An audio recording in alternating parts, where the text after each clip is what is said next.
kalimat yang terakhir itulah yang beliau ngendikane, ming yen aku kelingan Mas Hamid teko saiki atiku kok isih krasa lara.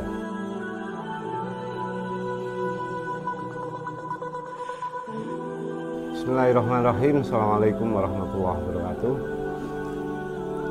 Saya Muad Haris, salah satu pengasuh di Perguruan Islam Pondok Remas Pacitan. Alhamdulillahirrahmanirrahim.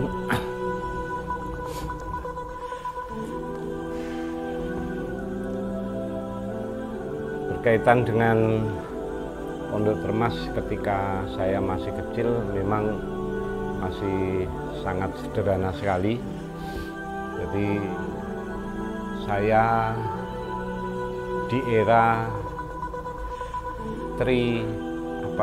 Trisula atau Tri apa itu, yaitu Yai Habib, Pak D saya, terus abah saya sendiri Yai Haris, dan juga beliau Mbah Yai Hasim Ihsan. Jadi saya masih menangi ketika beliau yang menurut saya adalah sangat luar biasa sekali. Beliau memberikan pengajaran-pengajaran yang kadangkala pengajaran itu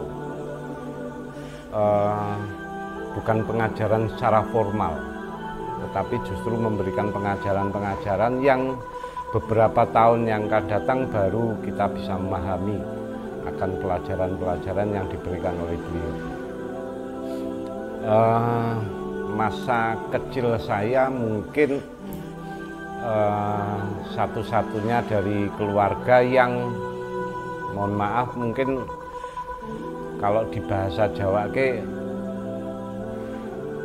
ora kerasan ning omah. Kenapa saya tidak kerasan di rumah? Karena merasa ketika itu saya lebih senang berada di asrama. Jadi mulai SD itu setiap malam minggu itu saya mesti tidur di asrama. Walaupun pada saat itu belum sekolah di pondok, karena saya masuk di sekolah di pondok itu mulai kelas 5 SD. Jadi mulai kelas 3, kelas 4 memang saya sudah berada di asrama, tapi hanya setiap malam minggu. Dan mulai dari kelas 5 SD saya sudah ikut belajar di pondok di kelas Salafiyah sore pada saat itu. Itu pun hanya berlangsung sampai kelas 4 karena saya juga harus double sekolah. Jadi saya double dengan SMP. Tapi mohon maaf, saya sekolah formal itu hanya menangi 1 bulan selain dari di SD ya. Jadi di SMP saya hanya 1 bulan, setelah itu saya pindah dari sekolah sore ke sekolah pagi, atau kalau dulu madrasah salafiyah sore dan yang pagi istilahnya mu'alimin pertama. Jadi saya mulai kelas 4 mu'alimin pertama pindah ke pagi karena tidak melanjutkan sekolah formal di SMP. Setelah itu selalu saya berada di asrama. Jadi saya di rumah itu malah paling pulang sekedar untuk makan, setelah itu kembali ke asrama lagi. Bahkan malam pun setiap hari tidurnya saya berada di asrama. Jadi mungkin sekilas ketika saya masih kecil, dan saya termasuk mungkin yang paling nakal pada saat itu, sehingga berbeda dengan kakak-kakak saya yang secara keilmuan lebih alim, lebih pintar. Saya sampai saat ini juga belum bisa apa-apa. Itu karena memang saking nakalnya saya ketika saya masih kecil. Mungkin sekilas dari masa kecil saya, tetapi satu hal yang mendasar bagi saya adalah ajaran-ajaran yang diberikan oleh beliau secara tidak langsung, terutama Kiai Habib dan juga ayah saya sendiri. Ini banyak sekali pelajaran yang tidak saya dapatkan di kelas, tetapi secara langsung oleh beliau memberikan pelajaran kepada saya. Dan juga termasuk yang paling sampai saat ini teringat, yang menurut saya paling berkesan, alhamdulillah saya juga mendapatkan satu kenikmatan ketika saya kelas 2 MA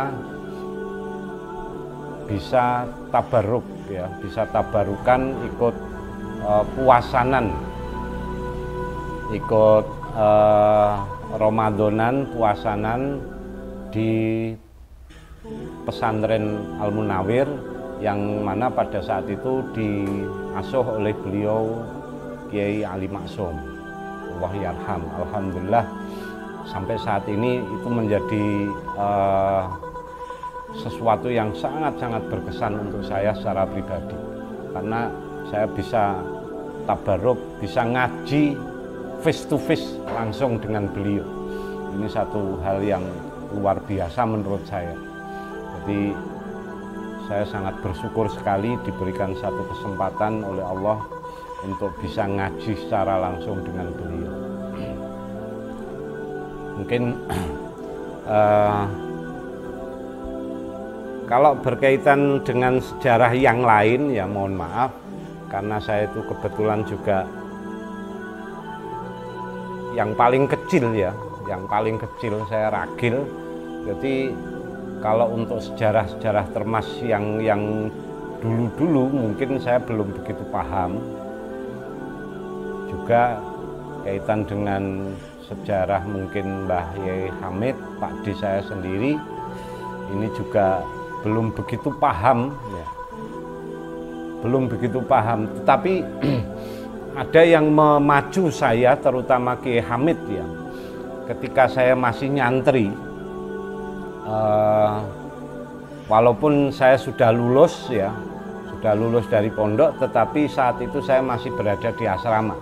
Jadi tidak di rumah, tetapi saya tetap berada di asrama. Pada saat itu saya di asrama El Ikhwan. Dengan teman-teman pada saat itu mempunyai satu ide, mempunyai satu keinginan untuk bisa menampilkan sejarah dari Kiai Hamid. Sehingga pada saat itu saya dan teman-teman mencoba mengorek sejarah beliau lewat Pak Yai orang Pringkuku ya, orang Pringkuku yang pada saat itu satu-satunya pelaku hidup. Beliau adalah penderek dari Kiai Hamid, Kiai Soimun kalau nggak salah. Itu pernah saya sowan sampai bahkan mungkin 3, 4 sampai 5 kali saya sowan untuk ngorek sejarah dari Kiai Hamid. Dan alhamdulillah pada saat itu sudah jadi semacam semacam teks naskah untuk drama, karena kami mempunyai keinginan menampilkan drama tragedi dari Kiai Hamid. Alhamdulillah kami sangat semangat pada saat itu, sehingga latihan itu sampai mungkin sudah nyampe 60%. Tetapi karena itu adalah sejarah ya, maka mau tidak mau sebelum ditampilkan saya harus sowan. Ketika saat itu saya matur sama abah saya sendiri bahwa ingin menampilkan drama dari Kiai Hamid. Oleh beliau pada saat itu tidak dijawab iya, tetapi beliau, ayah saya, matur Pak D dhisik. Akhirnya mau ndak mau saya matur dengan beliau, walaupun mohon maaf nih, mungkin yang masih menangi beliau Kiai Habib, untuk sowan Kiai Habib itu butuh mental yang luar biasa. Walaupun saya sebagai ponakannya sendiri, beliau adalah Pak D saya, tapi berbeda dengan yang lain. Jadi mau tidak mau saya harus menyiapkan mental untuk sowan ke beliau. Saya matur dengan perasaan yang sangat grogi pada saat itu. Saya matur apa adanya, pengen nampilkan itu. Beliau menjawabnya, alhamdulillah aku seneng. Saya masih ingat itu ya, aku seneng yen awakmu duwe keinginan, karena itu adalah sejarah Termas, sejarah awake dhewe. Kudu digoleki memang. Cuma akhirnya kalimat yang terakhir itulah yang beliau ngendikane, ming yen aku kelingan Mas Hamid teko saiki atiku kok isih krasa lara. Nah, kalimat yang terakhir itulah yang akhirnya mau tidak mau saya secara pribadi tidak akan meneruskan penampilan drama itu. Setelah saya sowan dengan beliau selesai, saya akhirnya ke asrama, saya kumpulkan teman-teman pada saat itu. Akhirnya saya menceritakan, memberikan satu keputusan untuk drama ini dipending dulu, kita belum berani. Saya memberikan argumen, mosok ono sing wani ngelarani beliau atau membuka luka lama beliau. Ini yang kita tidak berani di situ itu. Walaupun pada saat itu teman-teman juga merasa gelo banget. Ini sudah 60%, mosok tidak diteruskan, tapi saat itu saya nggak berani. Benar-benar saya nggak berani, karena saya yakin, karena di era beliau ya, di era Ki Habib ini luar biasanya, setiap ada momen kegiatan santri, baik itu lomba drama ataupun yang lain, ini beliau selalu mengikuti. Ini yang luar biasa menurut saya di situ itu, termasuk pelajaran untuk saya secara pribadi.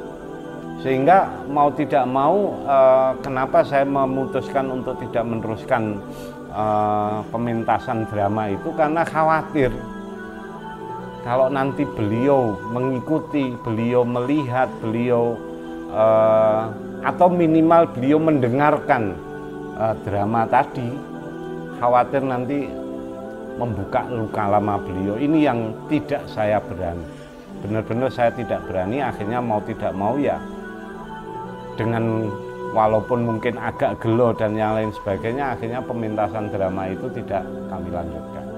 Tapi alhamdulillah kemarin dengan ridho juga dari para masyayikh, setelah era beliau, walaupun mungkin secara sederhana bisa menampilkan apa itu semacam apa kemarin itu di hari santri, musikalisasi atau apa itu kaitan Kiai Hamid, tapi itu sudah lumayan dan perlu perlu dikembangkan kembali, terutama untuk membuka sejarah dari Pondok Termas, sekaligus juga memberikan tempat untuk kreasi terutama dari santri-santri Pondok Termas. Terus selanjutnya ini berkaitan dengan sang pencipta sholawat dadar Mbah Yai Ali Mansur. Alhamdulillah saya sudah sowan langsung dengan dzurriyyah beliau ya, dengan dzurriyyah beliau. Akhirnya diberikan secara pribadi oleh beliau ada manuskrip asli sholawat dadar ini, sekaligus juga biografi dari beliau. Ini juga sebuah sejarah karena beliau adalah salah satu alumni Pondok Termas. Di buku ini tertera kalau beliau mondok di Termas sekitar tahun 50-an. Dan sholawat dadar memang diciptakan sekitar tahun 60 setelah beliau melaksanakan ibadah haji. Insya Allah nanti ini bisa dibuka kembali agar kita juga mengetahui bahwa kayak apapun ini adalah tidak terlepas dari Termas. Karena ketika saya menanyakan langsung dengan dzurriyyah Mbah Yai Ali Mansur ini lewat putra beliau Mbah Syakir Ali, Mbah Syakir Ali ngendikani bahwa sholawat dadar ini karya Termas, ngendikani semacam itu. Walaupun beliau hanya alumni, tapi beliau meyakinkan bahwa ini karya Termas, karena menurut Kiai Ali Syakir sebagai putra beliau, abah dulu niku kalau cerita dumateng kula sing paling kathah cerita kaitan dengan Termas. dan memang mondok yang paling lama adalah di Termas. Jadi semua itu diceritakan bahwa ini adalah karya santri Termas.